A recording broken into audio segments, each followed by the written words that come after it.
Oh, well. Huh. Good evening, ladies and gentlemen, boys and girls around the world. It is once again time for the WADcast. If you're listening to the sound of my voice, then it must mean it is Saturday, that's right, a special Saturday edition of the WADcast, bringing to you episode number 39, right here, ready for your ear holes. As always, I'm Josh, joined by the bad guy.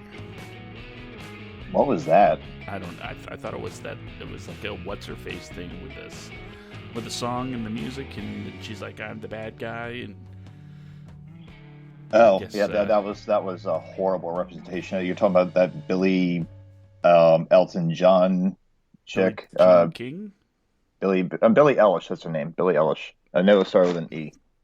Something like that. Yep. Welcome to the show, everybody. Homegirl who got flack from her fans for wearing a tank top because she's, a chesty teenager. Like, come on, people. Either way, yes, I am here too. Everyone, I do apologize for our late show. That is on me. Conflict of scheduling last night forbade me from being able to be part of it. And Josh doesn't like being alone. I don't like leaving him alone. So here we are. And I need an adult. You've got me. That's sad. So, but either way, you want to go ahead and tell everyone what the show is about tonight? Well, if my excellent rendition of Billie Eilish's song wasn't enough, tonight we're talking about the bad guys. The ones that all the girls want.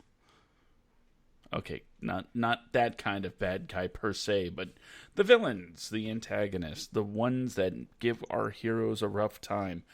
We're going to talk about what makes a good one. What are some good ones? And you know what? What makes a bad one?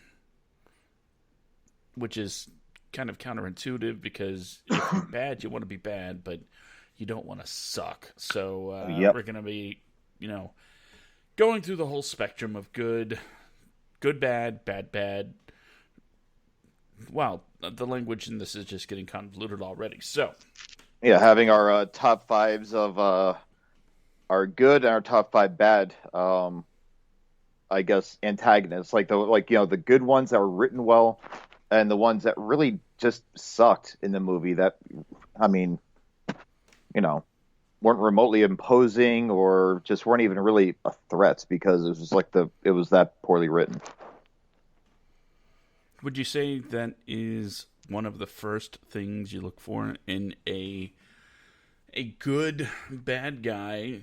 Somebody imposing, well, not necessarily imposing, but that they're a believable threat to the good guy's mission. Absolutely. Hands down. That's the whole point of the antagonist is, the protagonist usually is the one that gets in their own way in the story in some way, shape, or form, but the antagonist is there strictly as it's labeled to antagonize and to make the journey more difficult for the hero. So, that's just how it is.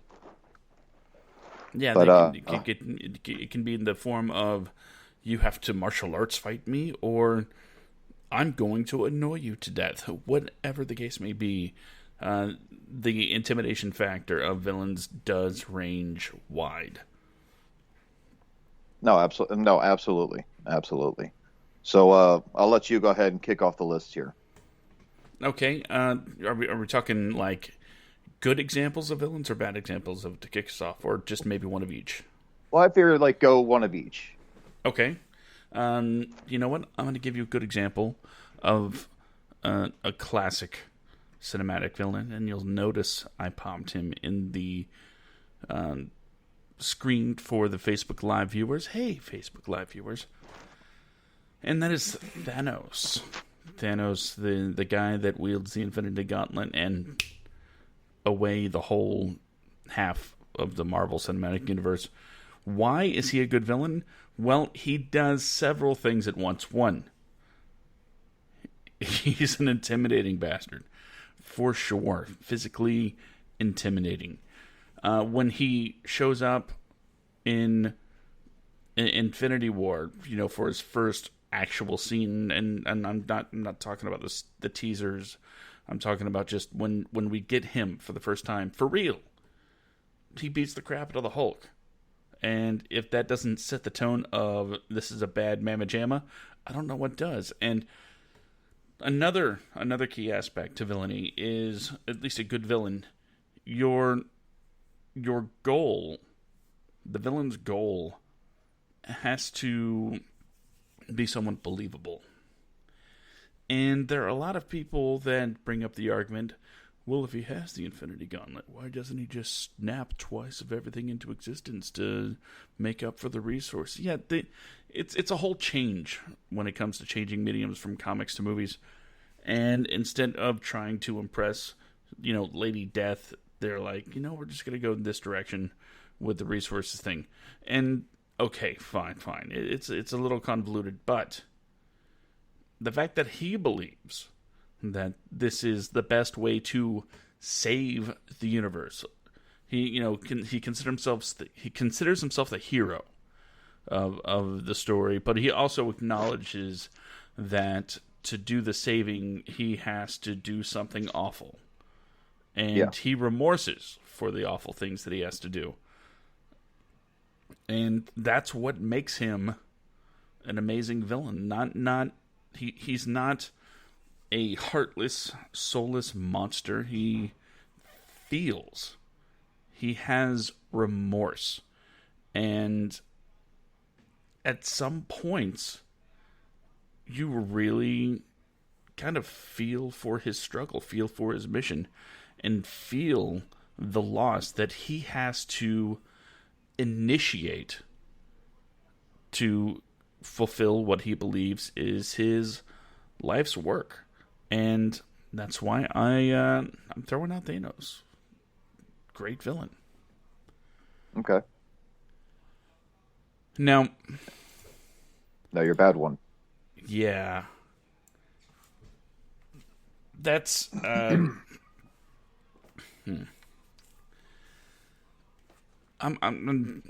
gonna catch some heat for this, but I'm gonna go ahead and say Michael Myers. Okay. You might know him, and some of you might love him from the Halloween series, and you're like, why? Why are you saying Michael Myers is a bad villain? Well, because I find him to be less antagonistic-y. He's certainly the hurdle people have to jump through to get to the end of the movie, i.e. survival, right? That's what people want to do. They want to survive, and he's kind of a roadblock for some people. But I don't care for any... He's the exact opposite of everything I said Thanos is. There is no feeling for his motives. There is no understanding of why he does what he does. And I personally don't care for villains that just do things for the sake of doing it, I guess. Maybe I haven't watched enough Halloween movies. I don't know. But to me, Mike Myers is not a great villain. Well, no. I mean, honestly, Michael Myers, what cracks me up is I've always laughed at the fact that with Michael Myers, he is simply a human being. There's nothing special about him. Yes, he's brutal. Yes, he's intimidating. Yes, he is absolutely psychotic. But they're always shooting him like the shoulders, the arms, the legs, the chest, like blah, blah. Like, okay, you know what? Shoot him in the damn head. And even then, Laurie Strode did that in Halloween too. She shot him in his eyes. if I remember right, it's been years since I've seen Halloween 2, but I'm pretty sure that Jamie Lee Curtis shoots him while they're in the hospital in his eyes, which is why he's swinging blindly, and I'm pretty sure there was blood coming from his eyes. Again, I vaguely remember this, but just it made no sense to me. Just like at the end of Rob Zombie's Halloween, when Laurie Strode is trying to like get the gun to work at the very end of the movie, when she's straddling him at the bottom of like an empty pool, and she shoots him in the face, and he still survives that. I'm like, wait, like I know you need sequels. I get it. Why? I mean, It just like, seems funny that a lot of these situations in the Halloween movies, they're like, okay, we're finally done. And then somebody somewhere is like, no, we're not done. Can you find a way to make sure none of that means that Michael Myers is dead? Just write yourself out of a corner. Go ahead and do that. no, that's it. That's it. I mean, but I mean, that's like Halloween. The first one I could have done without Halloween 2. Halloween 3 was sure because Halloween 3 was trying to turn it into a different direction. Like they didn't want to, that they didn't want to focus everything on Michael Myers, and then they realized that they didn't have as much of a thing with like witches and sorcerers, so they went back to Michael Myers again. But there's so many movies where you don't need a load of sequels. It's like playing a Sonic the Hedgehog game. They're all the same damn thing. Like the side scroller ones, they're all the same. You run fast, you roll, you beat Dr. Robotnik, and you beat the game. Like, okay, cool. How many different ways can you spin that? Like, it's like all those movies. Like the only one I will make an exception for, the ones I'll make an exception for, are things like Child's Play or Nightmare on Elm Street. At least that way the villain has a struggle, like a legitimate struggle that they're trying to achieve. Michael Myers is just killing people to kill people. But I think I actually agree with you. I mean, it's a very poorly written character that, while antagonizing and while imposing, is not as big of a threat as people make him out to be in the movies. Slow moving. I get the whole force of nature thing. Nothing can stop Michael Myers, but A bullet to the head, or a shotgun blast to the head. If little bullets aren't working, shoot him in the face with a 12 gauge. If he's still walking, well then shit. when it comes to that slasher genre, I'd give it to Jason Voorhees 7 times out of 7. Yeah. Yeah, pretty much. Well, at least Jason is like, he's supernatural. Yeah. So. And he's got a backstory of teenagers are bad because they let me die. So now I must kill them all. I get that.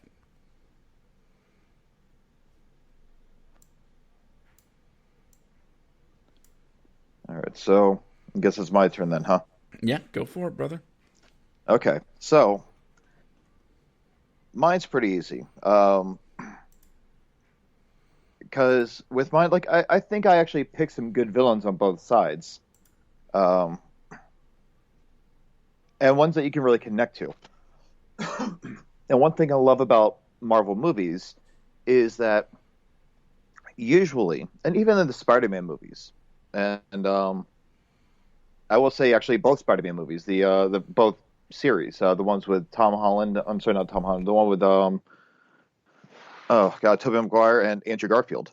They both did a decent job at making villains that you can kind of identify with on some level, or at least like feel some kind of empathy for. Um, but I have to say that for a good movie villain in okay, let's go with comic books. There's tons of these things, but comic books. Um, I think one of my favorite villains in one of my favorite villains is honestly Ultron. A very well written character. He only knows what he's programmed to do,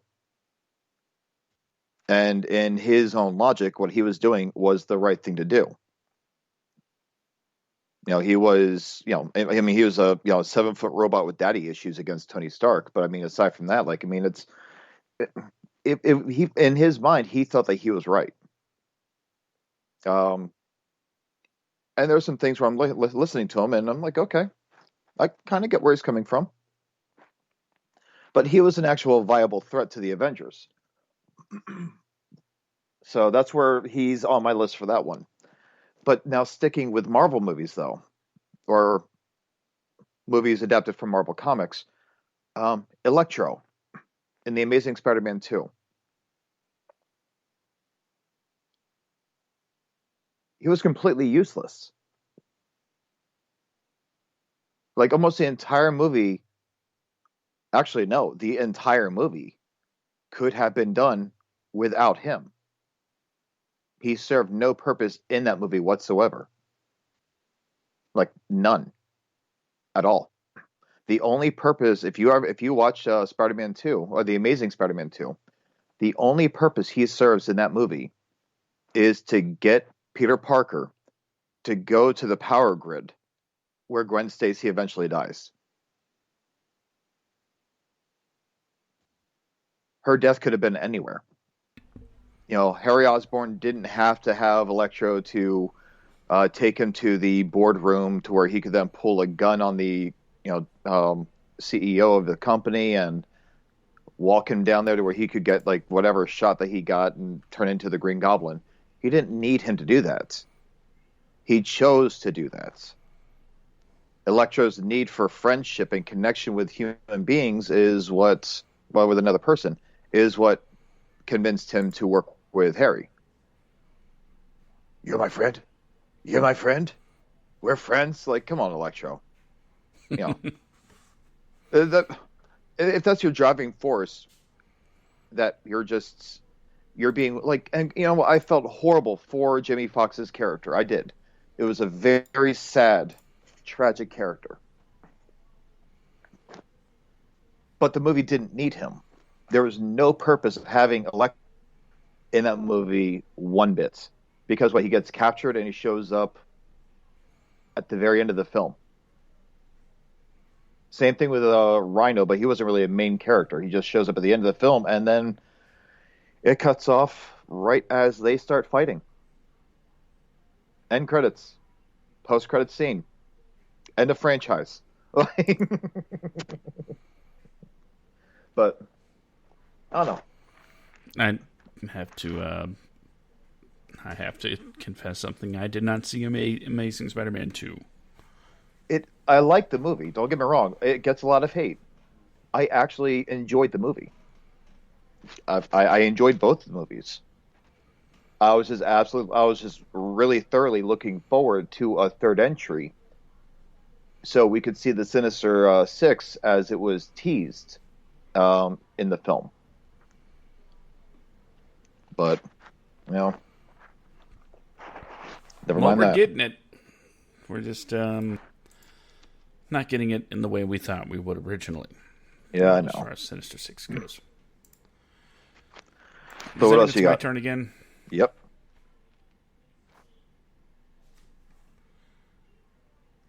And things are echoing again?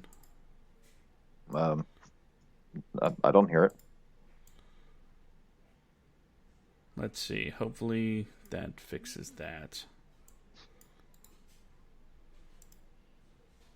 Brian, if the echo stops, just go ahead and let us know in the chat. All right. For my good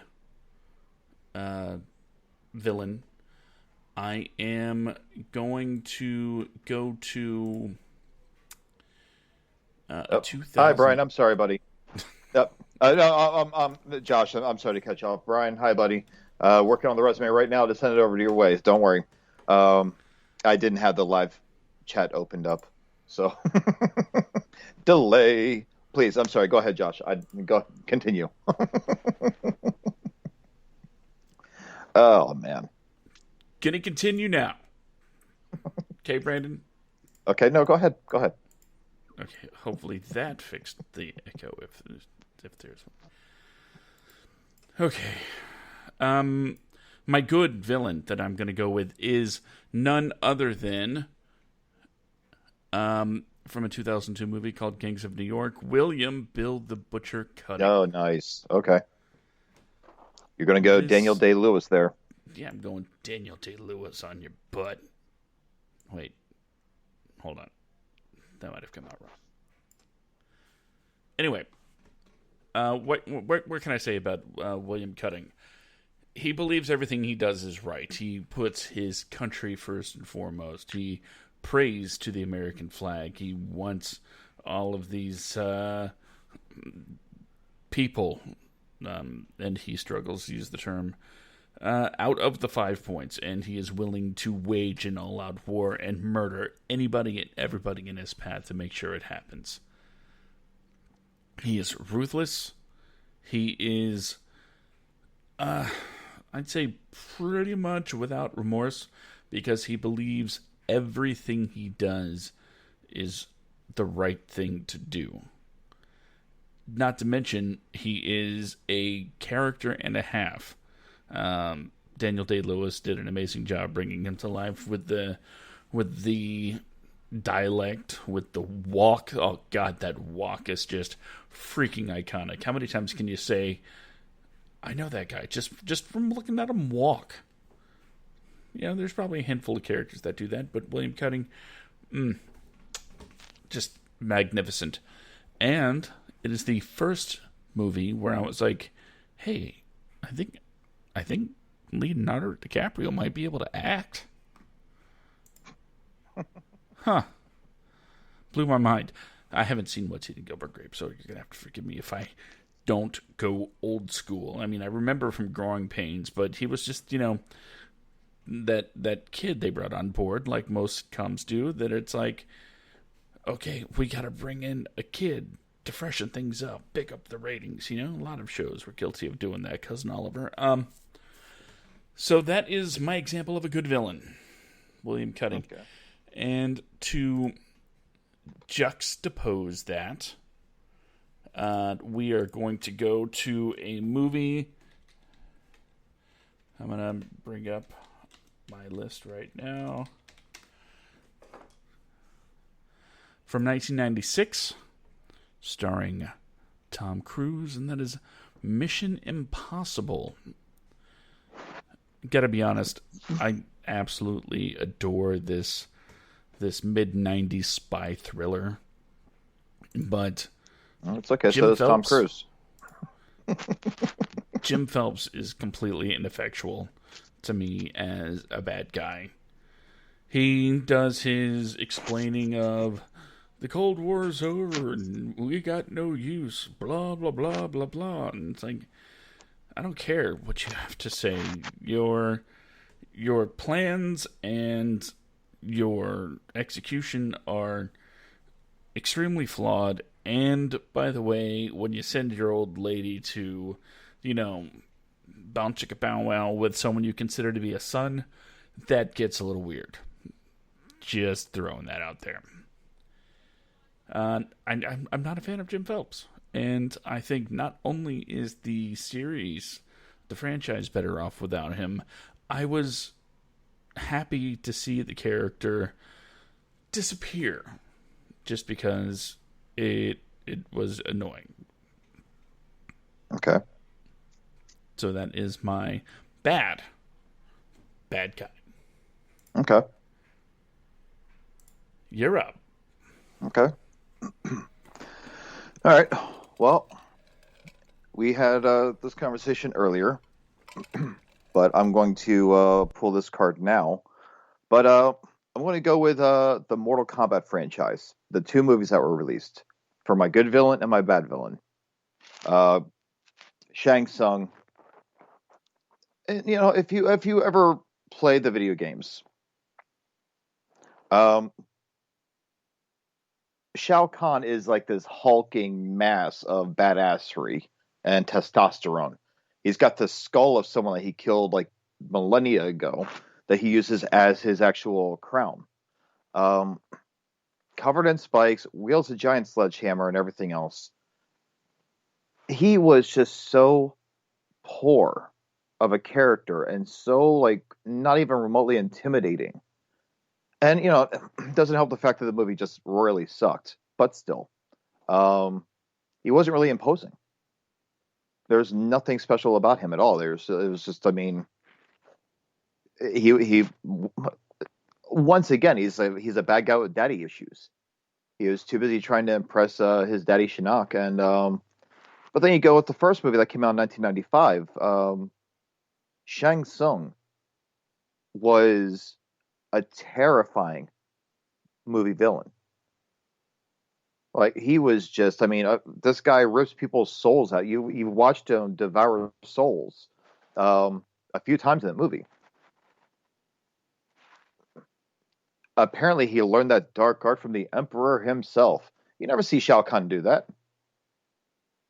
Shao Kahn turns into like a giant CGI dragon thingy. But I mean, it was just, I don't know. Shang Tsung, you just like the way he carried himself, the way, like how stoic he was, everything. He was just, I mean, he wasn't a big imposing guy. He was like, I mean, he's muscular, but you knew that he was someone that you didn't want to mess with. He was so well written, and Liu Kang, like, I mean, he was even getting inside Liu Kang's mind, like, portraying his brother and everything else, just all this stuff. Sicked reptile on him, for Christ's sake. But you get to Shao Kahn, and I, I think honestly, I think he was just an angry guy that just, I don't know, maybe he didn't drink his health shake that morning. I don't know. He comes off as more like the guy that you see in a gym that's roaring when he's just trying to curl like a 20-pound weight. Like just, apparently Shinnok was the main villain, but he only had like a few minutes of screen time in the entire film. But he was the one behind everything, and even him, he wasn't much of a villain either. I gotta say, my memory of Mortal Kombat Annihilation falls back on just the one viewing, and it wasn't a good impression. Yeah. Yep. Is it my turn again? Yep. All right.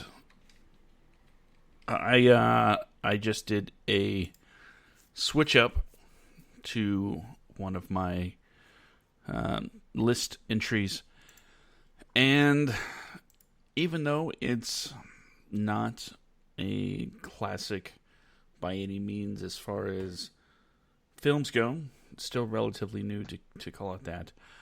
My good antagonist, next up is Aaron Burr, played by Leslie Odom Jr., from the smash Broadway musical Hamilton. What makes Aaron Burr a good antagonist? Well, I'll tell you. It's, one, a story that's told through his perspective. So, kind of technically, Hamilton's his antagonist because, perspective and whatnot. But the idea is, either way you look at it, it is a story of perseverance. It is a story of aspiration. And it's a story of two men that have similar goals, but extremely different styles in how to attain their dreams. Aaron Burr is the guy that sits on the sidelines and waits to see what's happening before jumping in with his, not even his opinions, but with his support. He's a cheerleader. He'll He'll cheer on whoever he has to for himself to get ahead. He wants to latch himself onto success. While on the opposite side of the same coin is Alexander Hamilton, who is jumping in face first with all of his opinions, being loud and obnoxious, doing whatever he has to get what he wants done. And he's very upfront about what he wants done. That's the whole thing about the musical. As far as the historical accuracies are concerned when it comes to these two men, probably not so much. But strictly speaking, Aaron Burr is a guy that is jealous of the hero of the story. He will do whatever he can to build himself up because what he thinks he's doing is right. And that has been a main idea when it comes to my favorite villains. They have to feel justified. And part of me has to go, I feel for that. And that's what makes the most effective villains for me, when they aren't just a destructive force to be a brick wall. You can drive through a brick wall. You can climb over a brick wall. Brick walls are just there to temporarily stop you, and that's all they do. A good villain isn't just there to stop you. They're there to make every aspect of your journey difficult. You shouldn't be able to reach this villain and then, boom, all of my problems are solved. No, there should be a lot of fixes involved. Unfortunately, when it comes to winners and losers, in the short term, when it comes to Hamilton, Aaron Burr won the duel, and Alexander Hamilton died. Oh, sorry, spoilers if you don't know history. But in the long run, it's Hamilton that's remembered fondly because he left kind of a positive legacy because he was adamant about his beliefs, and those are the ones we remember the ones that fought for what they believed in. Uh-huh. So that's why I think Aaron Burr is an excellent antagonist to Alexander Hamilton, because at the end of the day, it was all about legacy. Okay. On the opposite end of the spectrum, and as much as I love to talk about the MCU and how much I love it, there is one villain from the MCU. Actually, there's a few, but one in particular that I'm talking about that doesn't quite do it for me in a movie that I actually like, and that's another surprising thing when I was going through movies and was like, I like that movie, but the bad guy's just And that's Kurt Russell as Ego, the Living Planet, in Guardians of the Galaxy Volume 2. Okay. I could have easily went, Guardians 1, where it's like, oh, the big, climax was a dance battle. You know what? Screw you. That was cool. I liked it. And it was really just a distraction. So, anyway. But what does Ego do? What is Kurt Russell's motivation? He wants to plant things across planets all over the galaxy, and he wants an heir to be able to manipulate the same force that he did, and he needs somebody. See, it gets a little convoluted. It has something to do with the Celestials. Either way, this guy's biggest claim to fame as far as notoriety goes and bad guydom goes is he's a very, very terrible father. Okay. He's just a bad dad. Why? Because he went around the universe knocking up a bunch of people and killing the kids that didn't quite, live up to his expectations. And the other thing he's notable for is giving his kid's mother cancer. Yes, the villain that gives a mom cancer. Okay. Good job there, buddy. You're an awesome villain. All right, so I guess that means it's my turn, right? It is. Okay. Well, I will go with this. Sorry, where to put my list? I'm working on this COVID compliance officer thing, touching it up for Brian. I meant to send it to him a few days ago, but I'm happy I didn't. So I'm multitasking here. I really need to just pick one damn thing and do it. So I'm going to go full on nerd status here. Okay. And I'm going to go ahead and go into the Star Wars range. Darth Vader. And I love this villain because of the fact that it's a villain that has struggled with their own level of, I guess, inner goodness.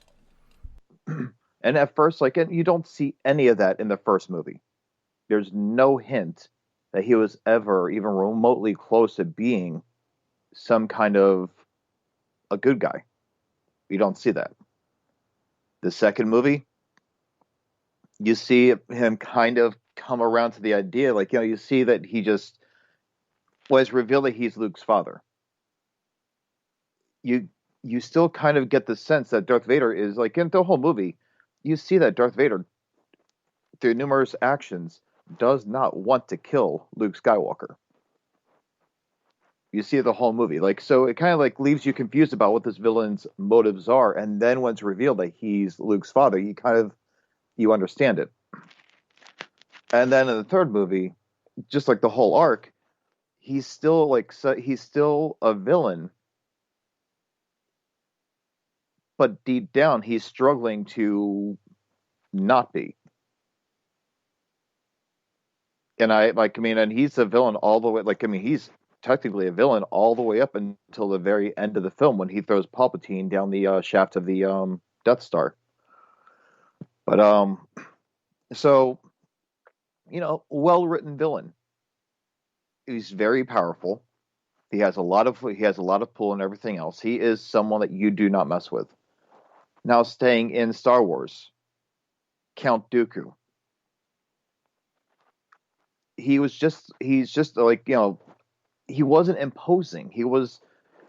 He had some monologue. That's all it was. It was just monologue. Yeah, he may have kicked Obi-Wan Kenobi's ass and chopped off Anakin's arm, but he was it just felt like it was such a throwaway thing to me. And I feel like George Lucas knew how much Count Dooku sucked, considering that he died in the opening scene of Episode 3. It was just, there could have been so much more done for that character, and it just seemed like it was squandered. Because you have so many other Sith Lords in the movies. Darth Maul. Damn, dude. You want to talk about a wasted villain, Darth Maul. But Darth Maul, Darth Vader, Palpatine, these were really scary villains in this franchise. But then you have Count Dooku, who's just kind of whatever. It's a crotchety old man, really. But that's fine. Who you got next? Well, I'm going to go ahead and spoil myself a little bit. Because I will have a Star Wars reference for a bad one in just a moment. Okay. But my good one, Mr. Anderson. It's funny to see you here. Oh, God. Agent Smith. Yeah. Agent Smith is an amazing villain. Why? Because he takes those things that I don't like when they're applied to a one-note character, like just being a force of nature that the hero has to get through. But they also add the whole idea that this program, this computer program, absolutely detests and loathes humanity and wishes they would all just, basically shut up and disappear. Yep. That level of hatred is a beautiful thing to watch because it drives him to do such crazy things. Like completely ignoring his own programming to, separate himself from the pack and try to kill Neo over and over and over again to the point where he's essentially, I guess, fired. Oh, yeah. It seems like they just like, nah, dude, you gone rogue. And Agent Smith, when you look at him, when you start watching The Matrix, the original, of course, he's just so bland. Yep. So, I'm an FBI agent. That's what it comes off as. Of course, that's what it was supposed to come off as. That was the bait and switch, the old switcheroony. And one of my favorite things about good villains is sometimes, as time progresses, as you keep watching, so much more about them opens up. And they become so much more than you initially thought. That's the same as a hero's journey, except they have diametrically opposed goals, and both of them the hero and the villain have to grow, and they have to evolve to prevent the other from getting their mission accomplished. And Agent Smith's evolution, I might say, is even better than Neo's. Okay. It's definitely more compelling to me. So that is okay. Fair enough. My that's my good one. Like I said, Star Wars.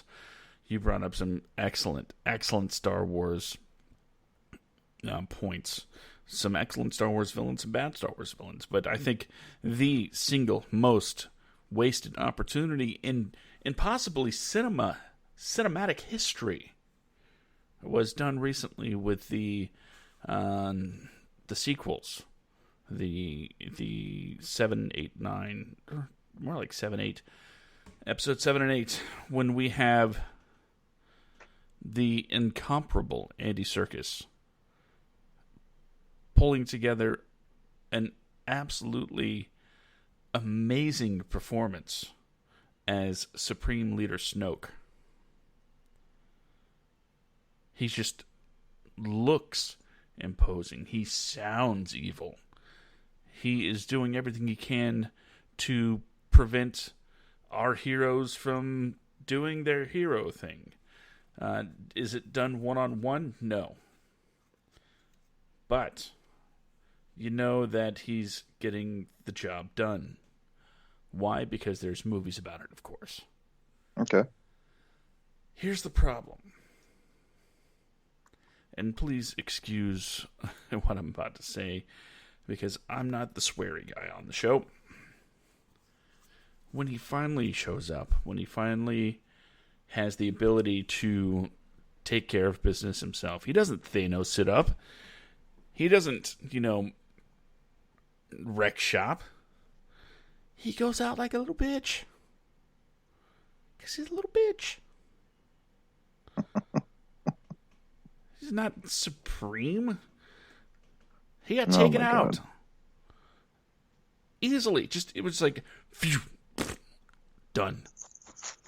Why? Well, yeah. Because apparently they're like, no.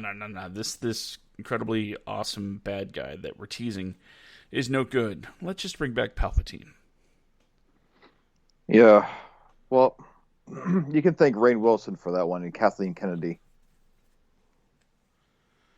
There was an episode I was watching of South Park the other night, where it was talking about how George Lucas and Steven Spielberg raped Indiana Jones.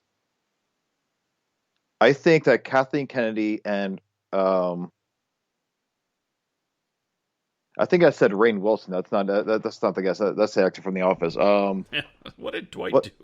Oh God, what is the guy's what is the director's name that Ryan did huh? Ryan Johnson? Ryan Johnson.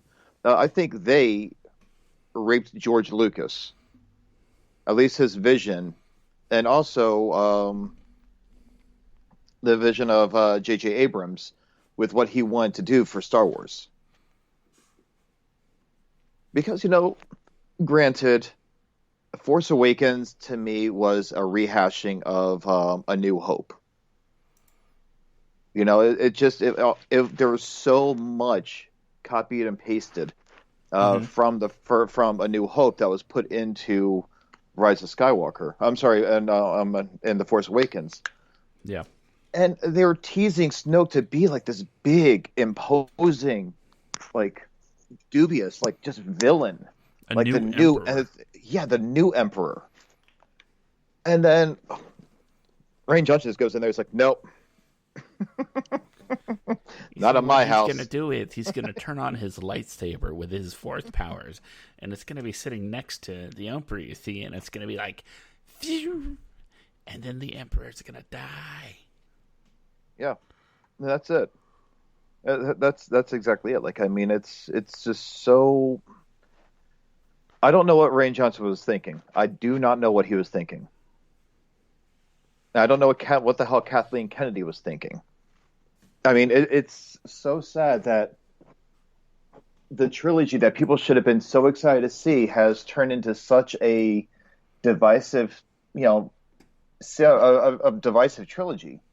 Uh, Only for the Mandalorian to come out and damn near reunite every single divide there between all those fans. I mean, Mm-hmm. when a TV show can give you what a movie could not, there's something wrong with the direction of that movie. Because I mean, just historically speaking, you know, TV versions of story plot or like just TV plots based off of movies, even if they're like the same universe as characters that were in the movie, are usually not that successful. Except WandaVision, that's amazing. Well, but I'm just saying though, it's like you look at like Lethal Weapon. Yes, the Lethal Weapon series had a fan base, but it just wasn't Lethal Weapon to me. This is like, but like with this, what they did with Snoke in what was it the Last Jedi? Yeah, it was just disrespectful to that character. You wasted so much that could have made this even more special. But And I'm going to go ahead and throw this in there because you brought up a very interesting point. And it's one that, for all my wrestling fans out there, you'll understand. You spend a lot of time building up somebody. You want to make sure that by the time they are ready to have their battle, that you understand that time invested means the impact is going to be greater. In wrestling terms, wrestling has writers, so this is going to fall into that. If you spend 6 months making somebody unstoppable force, one of two things is going to happen. And one being the most likely, they're going to be defeated by the hero. That's just how it works. After that, they'll probably disappear and not be a force of nature anymore. Not a fan of that at all. Because you spend so much time building someone up, and then just to have them fall and be completely useless. That was Snoke. And they built him up, and okay, Done. No more. The other way to do things is have him win. Set the hero back. Do the hero's journey. When you're one and done with victory, it's like, okay, sure, that makes the hero look incredibly strong, but it also makes a hero incredibly boring. I'm gonna, you know what? I'll bring it up in just a second when it's my turn again. But that is a major problem with a lot of heroes. That them losing is unbelievable. That you have to be able to suspend, your disbelief there. You know the hero's going to win because it's a movie about the hero. That's just how it is. The hero wins more often than not. But you have to believe that there is an element there, that there's a danger there to, if not the hero's life, but his values and what he stands for. Something has to, if you have a great villain, something has to change permanently after this battle that you spent so much time preparing an audience for. And too many times, in every aspect of storytelling, everything kind of resets to, okay, well, that job's done. I guess we're just going to kind of forget that ever happened. And I think when it comes to DC movies versus Marvel movies, the Marvel movies do a fantastic job of showing you what the consequences of every Avengers mission is. And it has an impact on the world at large and every movie after it. Yeah. And that's what I'm looking for in storytelling. But I digress. Finish your thought. That was done. Oh, well, I'm gonna do something that I didn't think I would do tonight, and you know how I feel about the Man of Steel movie. Yeah. Not a fan. For those that don't know, I'm not a fan. Was. But I will give a lot of credit to Zack Snyder for creating an excellent villain in General Zod. What's that? General Zod. Oh yeah. No. Yeah. Go ahead. A Kryptonian that pushes Superman to his limits and makes him question everything he believes. Okay. General Zod is a wonderful villain because what he's doing to save his entire species. Right? He's trying to save Kryptonians. Yeah. And that is an admirable goal. It would be like if somebody tried to save humanity. We normally don't stand in the way of that. Unfortunately, he was like, Earth will be mine too. Not necessarily his, but he's trying to give the planet over to his people so they can have a place to come back to. Now, the problem for me with the movie was, like I said before, Superman's going to win. Superman's kind of a boring hero. Yeah. That's what made Zod so awesome.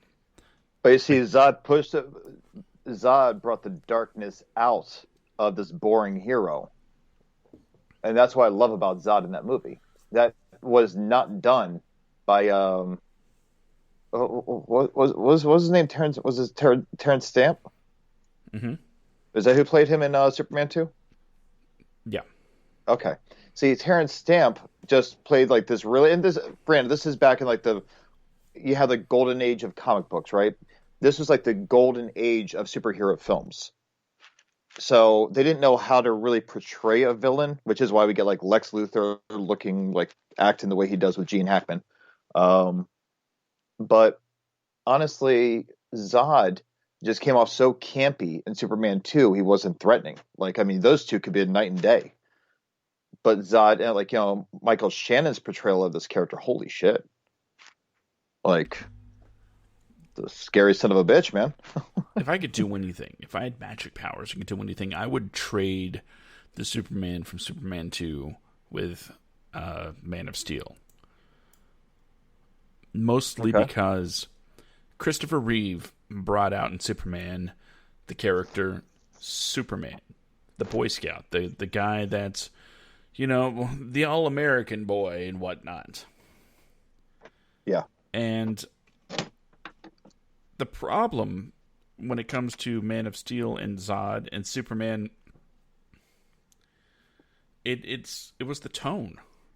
I think Zod might have come out too early because we never got to see the superhero Superman. We never got to see his values before he had to betray them and kill Zod. We didn't get to see that transition that into that dark side because it was always there.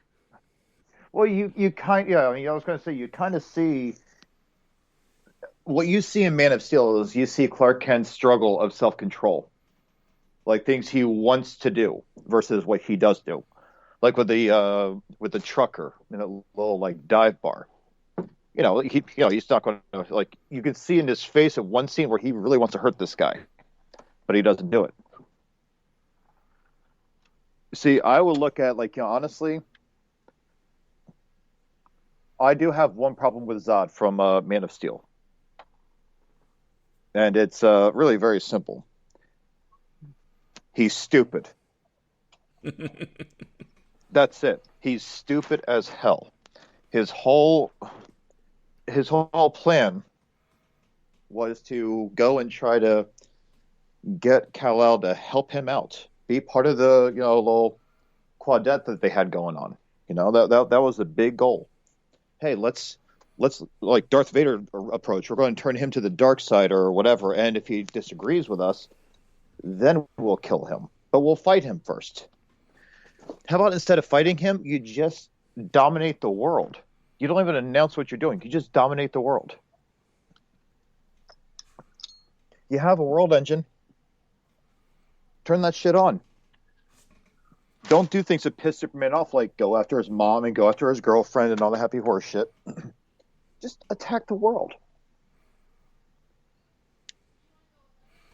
I'm going to toss in a personal anecdote here.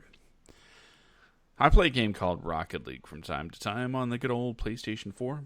That's right. I still can't find a PS5. But I play with my good friend, Day. And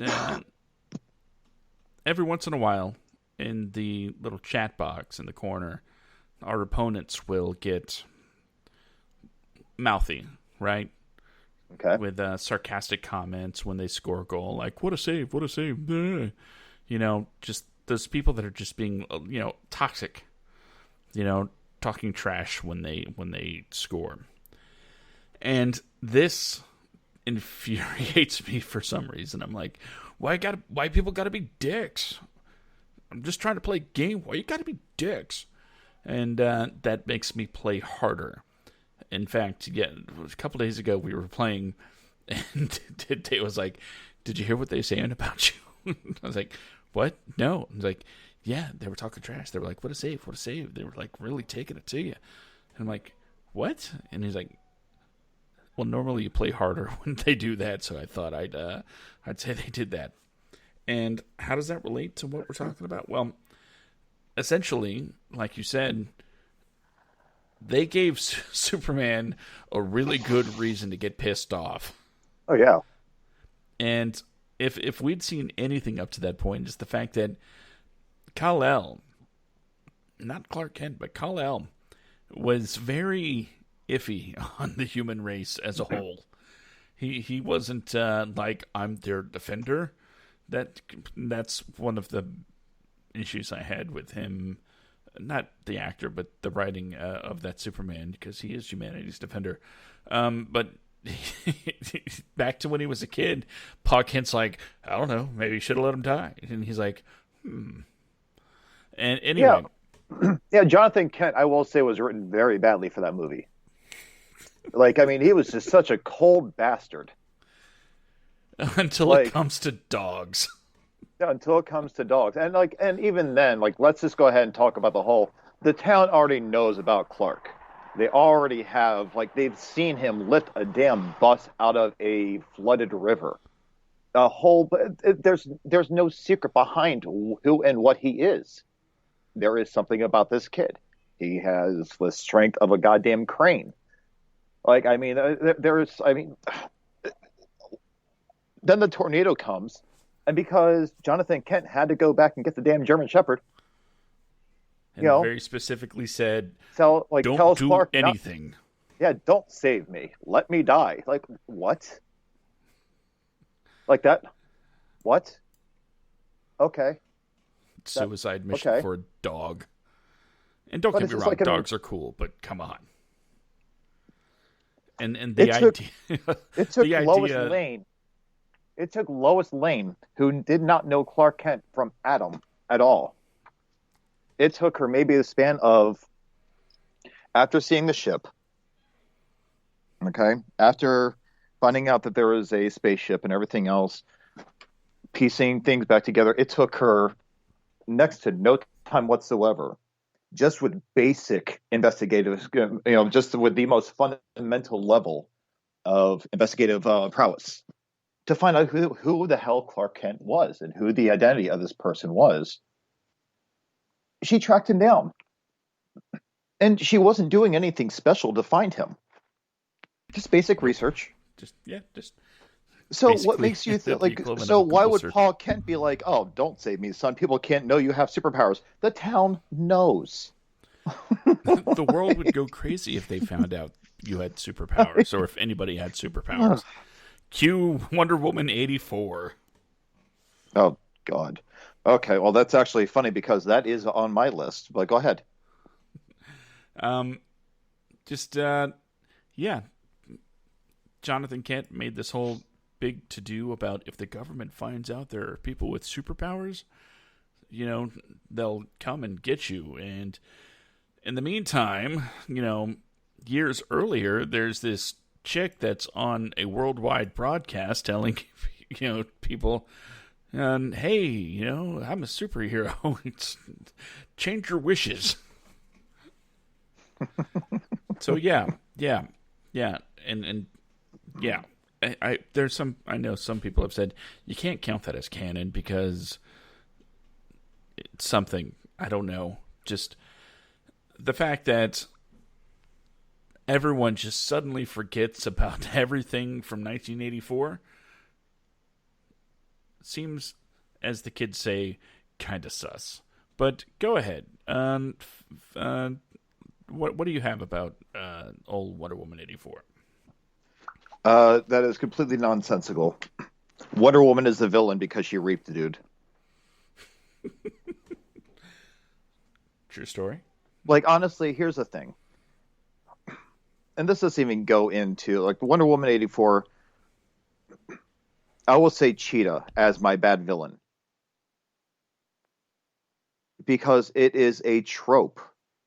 You have to have this villain. And I saw a meme while I was writing a blog, think I was being like original with my observations with this kind of thing. And I stopped writing, I deleted it once I saw someone just made a meme destroyed my blog for me. Because you see it all the time. Villains, a lot of times, these villains come from people that are just being pushed around or bullied, or they're not being noticed or something like that. And they always have glasses, and then they take the glasses off and they start having sex appeal.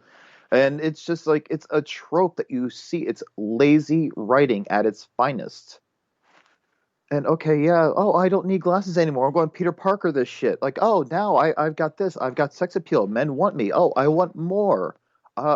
Like, I know the whole I want to be like Diana thing turned into this, and I get that Max Powers, I think his name is. I get that he takes something when people ask for something. He always takes something for himself, right?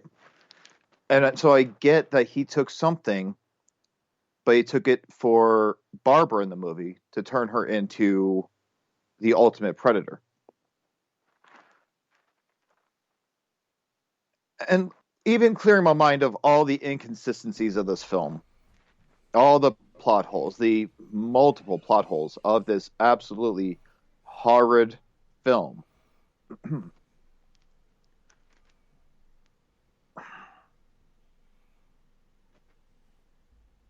It was just so bad. The very end when she's fighting Cheetah, they are swinging around like Cheetah's just swinging around from power line to power from power line to power line.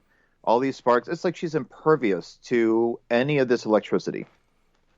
And then once they get in the water, when Wonder Woman is begging her to, you know, take back her wish, you know, Barbara says never, never, never. Wonder Woman's like, thing is, well, then Barbara, I am so sorry. And she holds her there until a power line falls into the water. And now, all of a sudden, Cheetah is not immune to electricity now. Like, I was trying to figure this whole thing out, but I couldn't. But, Barbara is another character that you didn't really need to have as a villain in that movie. She had no place. It was just, oh, look, we have Cheetah in this movie. You should come see it.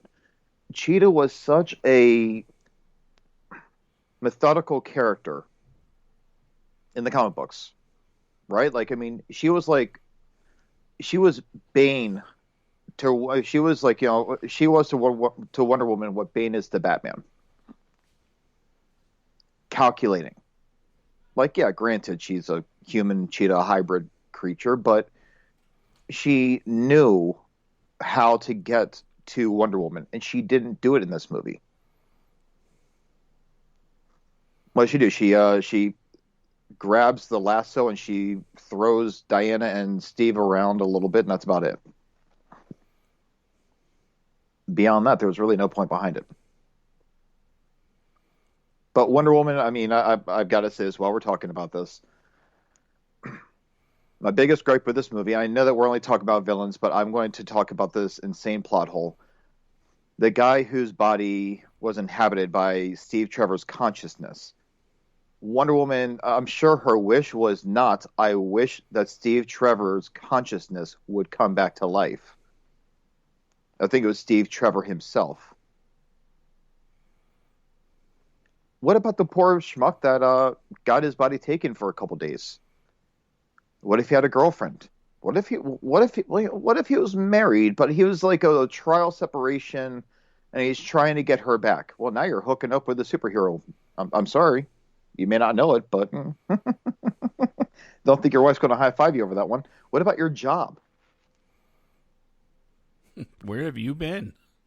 Like, yeah, like it's like, where have you been? I don't know.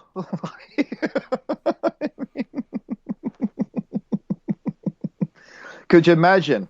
He comes back into his zone. He goes to the bathroom, and his first question is, "Why am I pissing like I've been up all night having sex?" Like, I mean, come on. Okay, but I digress. I'm. That's all I have to say about Wonder Woman 1984. And so my villain for that is Cheetah. Max Powers is they're both just really bad. Like, let's be honest, both those villains are really bad villains. And it's only because of the fact that Max Powers is not by nature a bad guy or even a villain, and he's not really even much of an antagonist in that movie. I would say Cheetah is the antagonist there, but she's not even an antagonist herself. They both have severe redeeming qualities, and they both accept themselves for who they are at the end of the movie. Like, Zod is an imposing villain because that is the unstoppable force to Superman's immovable object. So, and then like Wonder Woman, she convinces the entire world to take back their wish. I'm sorry, I'm a multimillionaire. I'm sorry, Wonder Woman, but fuck you.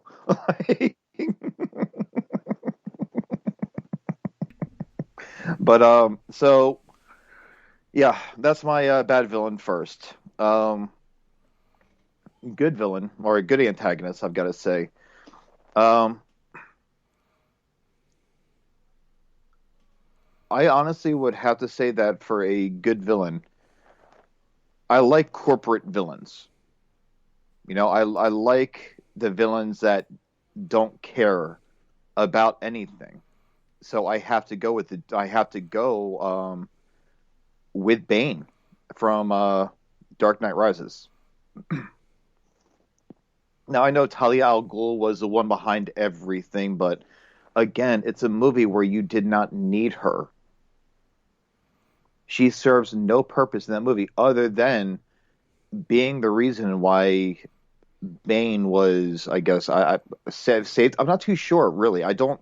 I guess because she found Ra's al Ghul and she told him flat out, like, "Oh yeah, well, this guy saved me. Oh, I'll go find the guy that has his face all torn up. Oh, I can't find him, but here's a freak with a mask. Let's bring him in." But Bane, that entire movie, everything was calculated. Everything he was doing, like, I mean, it was just like it was. Plus the way he thought about things and like how he spoke to his men.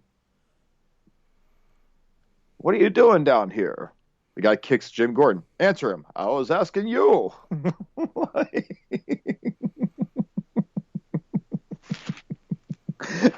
He kills the guy, and he looks at the other henchman. He was like, "Search him, and then I will kill you." Like, damn. Or perhaps he's wondering why he would shoot a man before throwing him out of a plane. Like, I mean, plus we got Bane. Like, we got that voice. Like, Bane, let's not stand on ceremony here, Mr. Wayne. What are you talking Oh, about? I'm not Bruce Wayne. what is it? Oh, you think darkness is your ally? I was born in the darkness, molded by it. Like, I mean, he was just like, the shadows betray you because they belong to me. He just like beats the hell out of him. Like that, like everything he did in that movie, like just phenomenal. But that's my good villain. I'll let you take over. My only issue with Bane is when Talia shows up, he instantly becomes, A bitch. nutless. Oh yeah. My love. Oh, I love you, Talia. Oh, that's why I like the. Who I don't remember what group did it, but they do their own take on the Batman thing, and he's like, Talia, we totally had sex. Just rubbing it in Bane's face. That's yeah. That's my only issue with Bane. Everything else was pretty awesome. Seeing a Batman villain that is as cold and conniving and calculated as Batman himself, except doing the opposite work. Yeah. This would be a good time to segue into. You know what? This is going to be my last settings of the night. Even though there are tons of amazing cinematic villains. Oh yeah, this is your fifth one. We got 5 each. Go for it. I'm going to go ahead and say, from The Dark Knight, Heath Ledger's Joker. Okay. Why is Heath Ledger's Joker a great villain? Well, Because he's. Go ahead.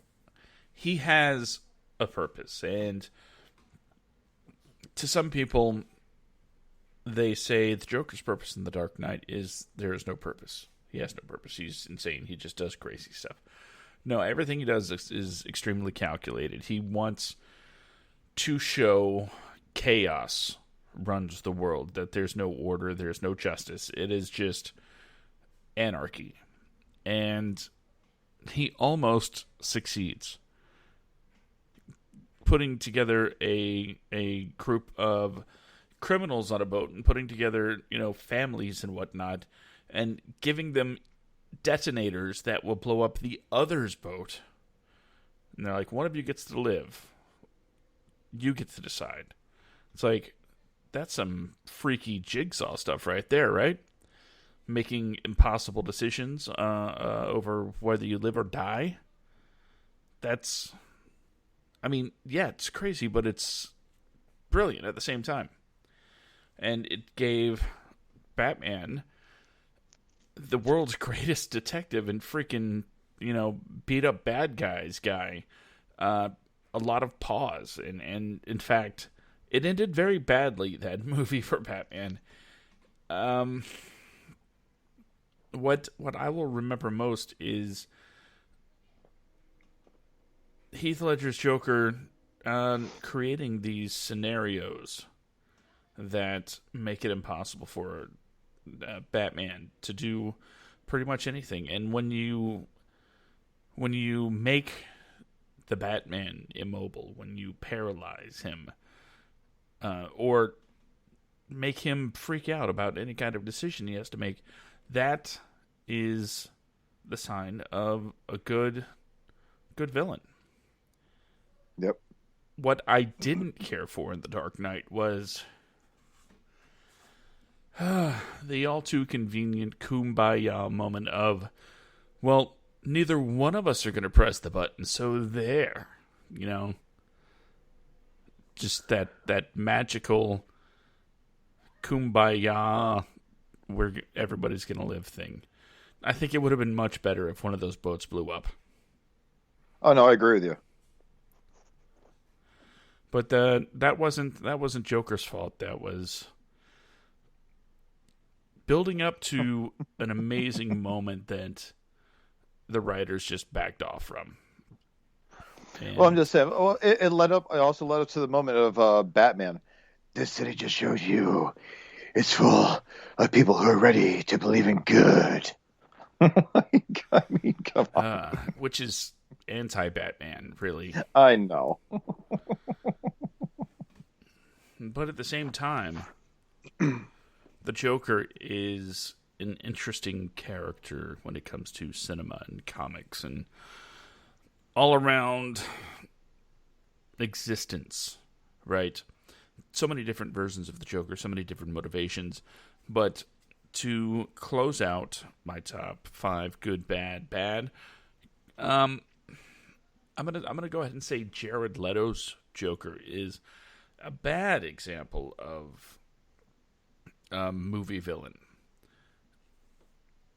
Yep. I know he wasn't the villain in Suicide Squad, but he's still the Joker, baby. And I was more absolutely disgusted than I was ever anything else. I was like, this Joker. I like the manipulating Harley Quinn part, but everything else was like, oh, cash motivated, bling and tattoos. It's like, you're just some street thug that people think is crazy. I don't care for this at all. And I don't mean like street thug as in, traditional, gangster. I mean, like, just some weird-looking teenager that happens to have a lot of access to cash, like a spoiled rich kid, if anything. Yeah. And I don't. That's not the vibe I want for Joker. That, again, this is all very personal. So please take my opinions and realize they are my opinions, and I'm not trying to change anybody's minds here. But A Tale of Two Jokers closes out my list. Okay. All right, so I guess it's my last two, huh? Take us home. Okay. Well, for the good. Now,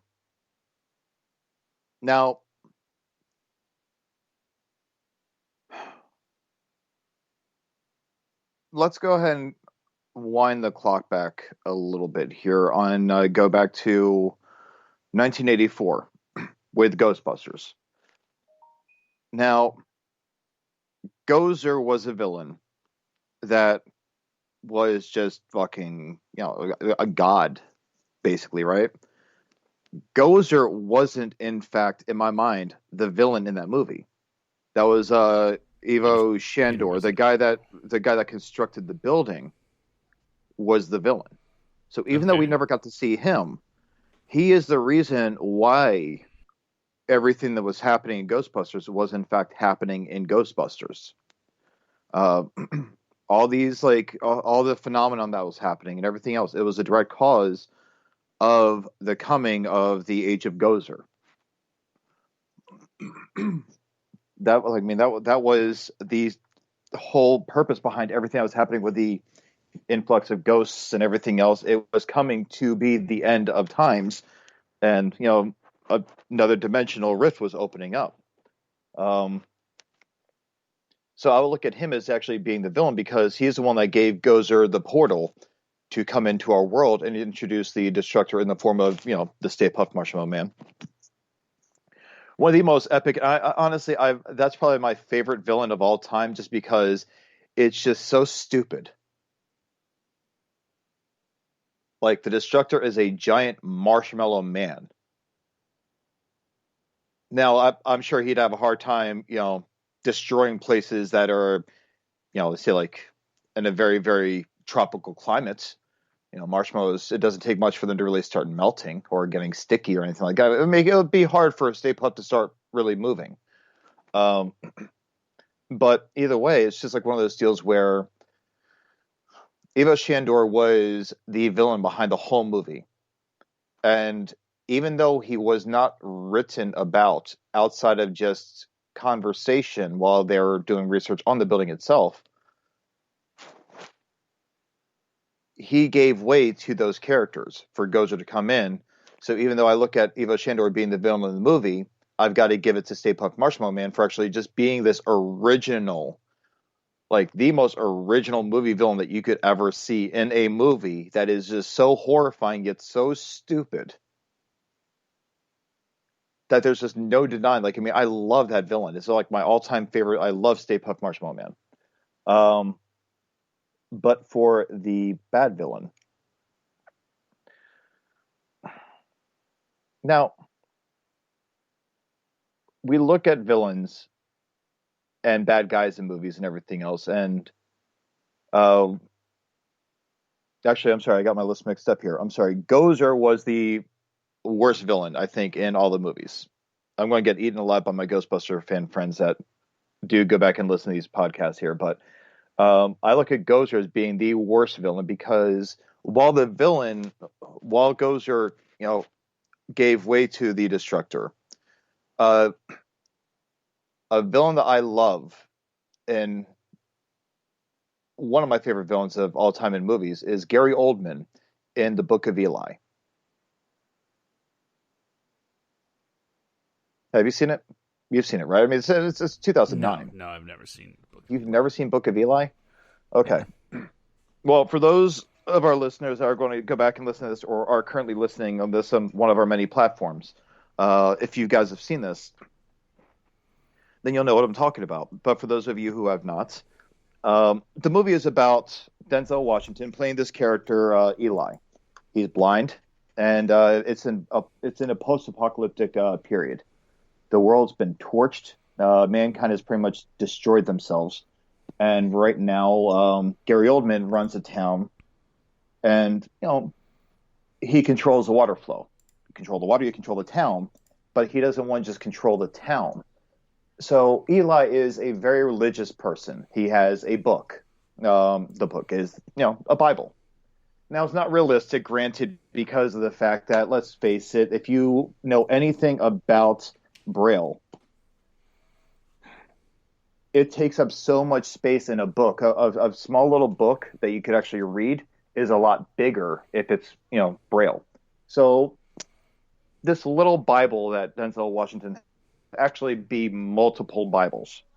Like, he'd have a backpack full of these things. He'd be like a Bible salesman, but it'd just be like one full edition with all these different chapters printed up in Braille. Gary Oldman finds out that he has this book, and he wants this book because someone says, like, well, it's just a book. And he's like, it's not just a book, it's a weapon. and the way he describes it, like talking about how the Bible is something that could motivate people to follow him to power. Like, I mean, it's he was actually very terrifying in that movie, just the way he was.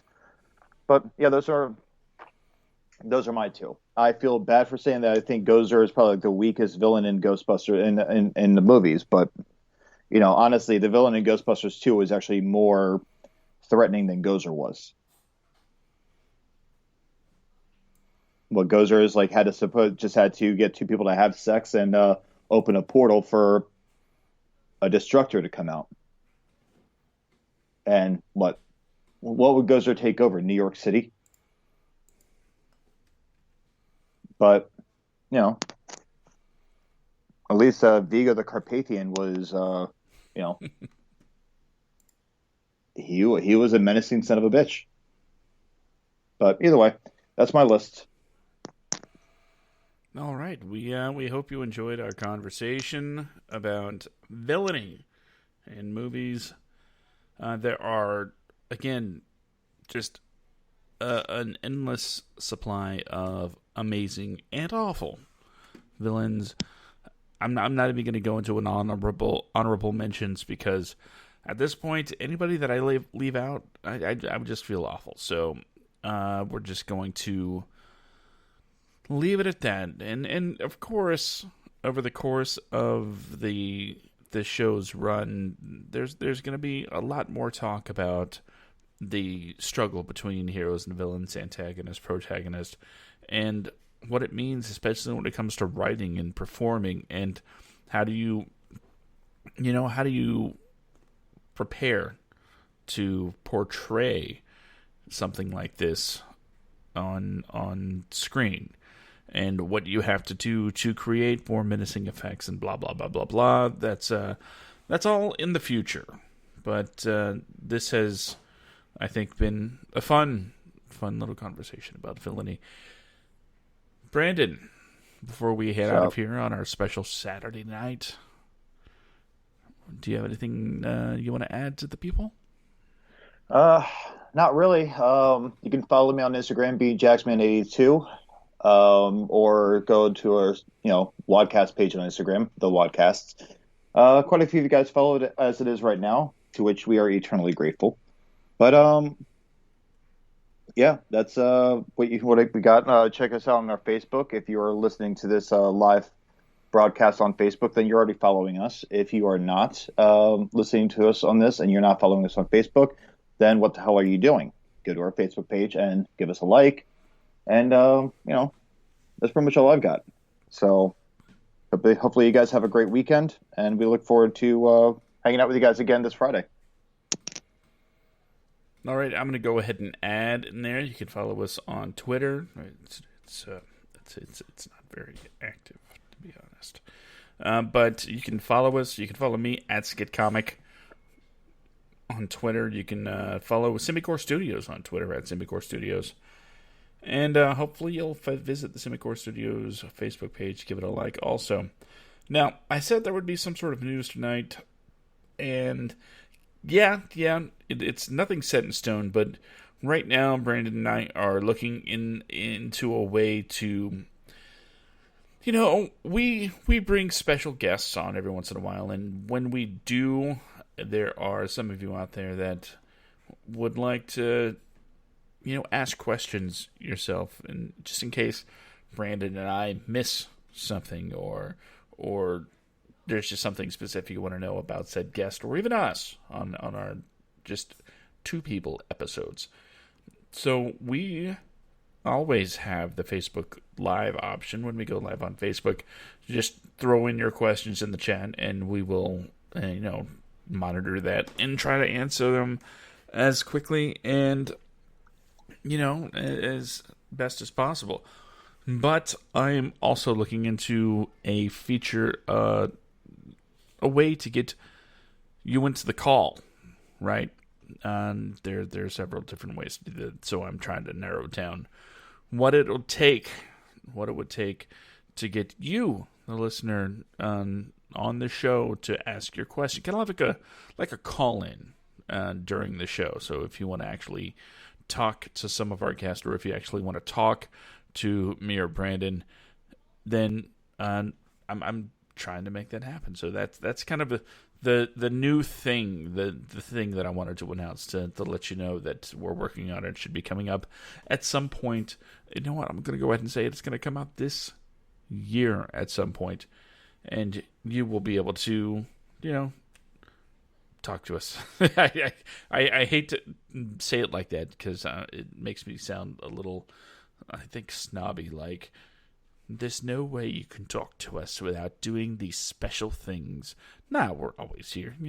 Our Instagrams and their Twitters, they're always open for you to slide into our DMs and, shoot whatever questions you need to. But I figured this was more of a personal thing to do voice-to-voice communication. Yep. So, with that being said, I'm going to go ahead and tell you this. There we go. It's 2021, but the message is still the same. The only thing standing in the way between you and your dreams is you. Get out of your own way. Don't be the amazing villain in your story. Don't be a terrible villain in your story. Hell, don't be the villain in your story. Treat yourself like a hero. Be a hero. That means being kind, courteous, and awesome to everybody, even if they're dicks. Kind of different message from usual, actually. Yep. Be kind to each other. Everyone else is a douchebag on the internet, and we got to start the change somewhere. So just, in the immortal words of Bill and Ted, be excellent to each other. Stop being a bunch of fucking douches. Good night, everybody. We'll catch you Friday. Good night, everybody.